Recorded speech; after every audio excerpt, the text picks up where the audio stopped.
we macho yako yanakuwa kama Asante Kwasi ndani ya tuta hayaoni vizuri, mtu akanyimwa kula karoti akanyimwa.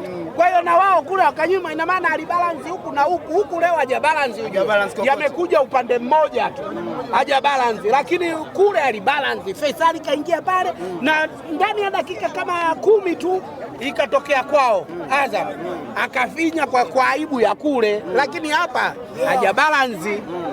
Hapa tumepata sie peke yetu, haja balance, wale hawajakuja. Kwa hiyo ina maana hapa katunyonga sisi, umeona? Kwa hiyo sisi tunasema hatulalamiki, tuna timu nzuri na inshallah tutaendelea hivi kuisupport timu yetu. Unaona kabisa kocha wakati mwingine anaona anapata hasara wa kumtoa, lakini anapata hasara aliyokuwa nje anapokaa pale nje.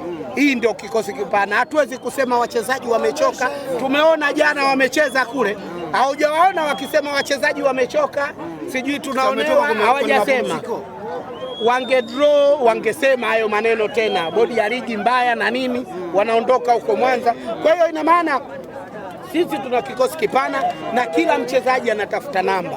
Unaona mechi imeisha, unaona vibunge wanakaa tumekosaje pointi 3 hapa. Wanajali. Hiyo ndo Simba tuliokuwa tunaitaka sisi na si kingine. Unajua fitina nyingi, unajua kuja kwenye uwanja kama huu mdogo, kuanzia pichi lakini kuanzia na uwanja wenyewe haubebi watu wengi. Kitu cha Simba chochote sio kitu, ni dhahabu licha kiingilio kwa juu. Kitu cha Simba ni dhahabu. Watu zaidi ya 150 wametolewa, wamewekwa, wana tiketi za VIP. Sasa wale watu wamekata, watu mafukara wamekata tiketi zao, wameachwa nje. Tukiwaambia jambo la Simba sio la kufanyia, kiingilio kiko juu, lakini hapo kuna waliokata 25,000 30, leo wameachwa nje. Mapumziko, watu wanapiga simu kule, wanaomba msaada, wamefunga mageti yao. Kwa hiyo Simba, jambo la Simba ukiwa unafanya, sisi tulikataa. Uwanja kama huu huwezi kuchezesha Simba, huu unaweza kuchezesha na hao wenzao Ngogwe. Kwa Simba hawa ni mdogo, wakicheza Ngogwe na wao, kwa kuwa wale hawana desturi ya kwenda uwanjani. Umeona hawana nani, mafukara wameibiwa hela zao, Watanzania wameibiwa hela zao, haiwezekani. Wamekuja sasa, wale walioibiwa hela zao wanazipata wapi? Wametumia nauli zao. Umekuja huku labda njiani kala na nini, alafu kakata tiketi ya 30,000 25, anakuja anatolewa hapa, anapelekwa nje ya geti kule, kaeni kule, uwanja umejaa, unafunga. Sasa uwanja umejaa, hiyo tiketi anayo, uwanja umejaa kwa ajili ya nini? Mtaalamu, turudi kwenye pichi leo. Pengine leo mmekutana na mpinzani mgumu zaidi.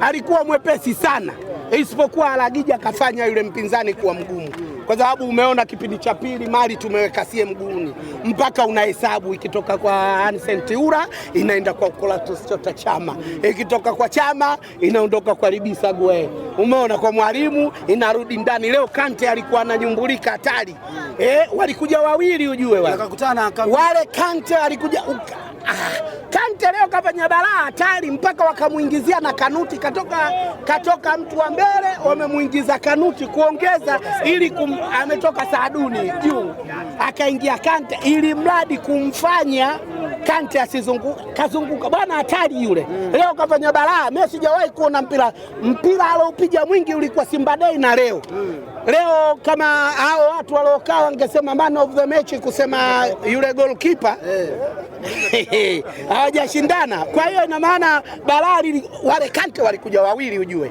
Sijui nyie labda amkumbuke. Walikuja wawili na maneno yalikuwa mengi na Simba tukatukanika sana. Alikuja mmoja anaitwa Musa Balakonte, tukaambiwa Simba tunamtaka sijui nini, usajili wake uko mkubwa sana, lakini hadi sasa hivi sijui yuko Sera wa Haji, sijui yuko Mwaisera, yuko Odijani, hatumuoni. Watanzania wanataka kumuona. Walikuja wawili. Bwana msinishike bega bwana, tafadhali. Nataka makende yangu tafadhali bwana, raha za mtu hizo. Upete uwalinde bwana, nilindie Nazareth. Upete wewe ndo una fitina, unilindie bwana. Wewe sogea kidogo nyuma bwana, acha hayo mambo yako. Umemwona Aisha sana Manula kajitahidi. Ukicheza na Simba utakuwa man of the match, kwa sababu inakuwa uwanja umeinama muda wote, tunakwenda sisi muda wote. Alikuwa anachelewesha, si umewaona Jibril Kasila Sasa hapo nani bora zaidi ya Messi? Aishi au Kassim? Ukiona umeachwa timu kubwa umeenda timu ndogo, kiwango hamna au una shida. Sasa shida wengine hawawezi kuivumilia. Ukiona umetoka huku umeondokaje? Una shida. Sasa ukakae na kitu chenye shida, huwezi kukaa kwenye shida. Anaweza kuwa na kiwango lakini una shida. Kama Swaumu umeiweka mbele kuliko chochote, huwezi kukaa. Huyo unayomsema aliwaliza watu Morogoro, mie nikiwepo mmoja wapo. Au kumbuki? Na wewe ulilizwa. Kwa hiyo ina maana uweze mwache aendelee huko kwingine. Sie kila anayokuja, Simba wana bahati ya makipa. Kila goalkeeper anayokuja anakuwa mzuri. Kwa hiyo kwetu ni furaha. Nani bora kakukosha leo hii kwa upande wako, ambaye unadhani hata akija Simba Sports anafaa? Kwenye goalkeeper, wachezaji au nini? Si wote wachezaji? Wachezaji sisi tumepambana vizuri. Wao timu yao. Mchezaji wao akuja Simba labda kwa sasa hivi anaweza pia akaja kugombania nafasi, labda Faisal Salum, kwa sababu wana Simba ndo wanamtaka. Lakini kwa wengine wote sioni nani anakugombania nafasi. Anakuja kugombea nafasi kwa sababu ile namba 10 hatari. Kuna mtu mmoja anaitwa Ino Lwemba. Wana Simba leo walikuwa wanakaa, kwa nini hajacheza? Kwa hiyo ina maana uje umweke Ino Lwemba nje, umweke Mwamba wa Lusaka nje, usifanye masiara wewe. Usifanye kumtoa